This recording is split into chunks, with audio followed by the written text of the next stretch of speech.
আসসালামু আলাইকুম এভরিওয়ান। আমি একটা ভর্তার রেসিপি করব। তার জন্য এখানে আমি বরবটি দিয়ে দিয়েছি, এখানে আমি স্লাইস করে কেটে আলু দিয়ে দিয়েছি আমি এখানে 2টা রসুন ভালো করে ধুয়ে।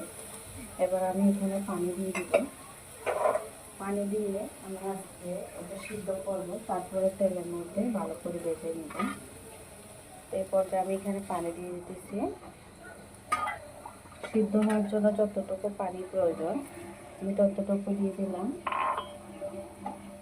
দিয়ে আমি একটু নেড়ে দেব। আর এখানে কিছুটা কাঁচামরিচ দিয়ে দেবো। দিয়ে সুন্দর করে আমি ঢাকনা দিয়ে সিদ্ধ করে নেব।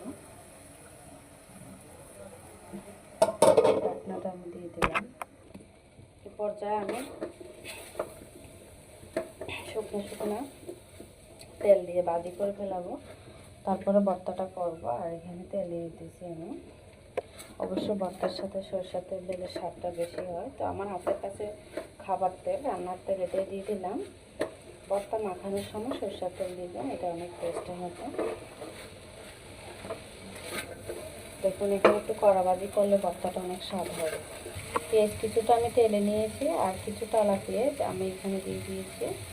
টালা পেঁয়াজটা দিলে এটার স্বাদটা অনেক ভালো আসে। টালা আমার হয়ে গেছে, এই পর্যায়ে আমি বাড়িতে দিয়ে দিব।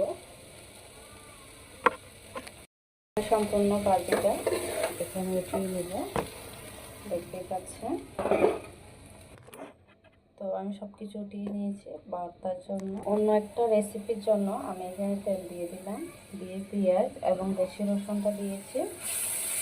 তাহলে শাকের তরকারি যেহেতু অনেক টেস্ট আসবে।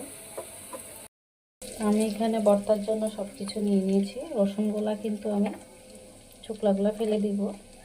রসুনের যে চোকলাগুলো আছে ওগুলো আমি ফেলে দিব এভাবে।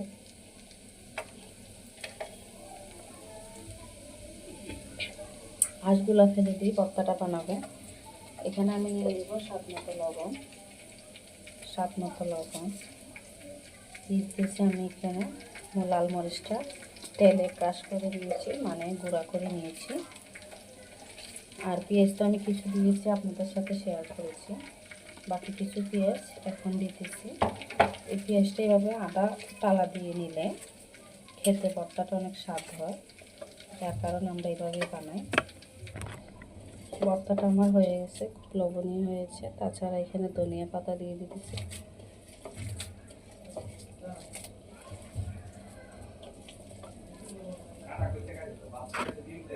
ভর্তাটা আমার হয়ে গেছে।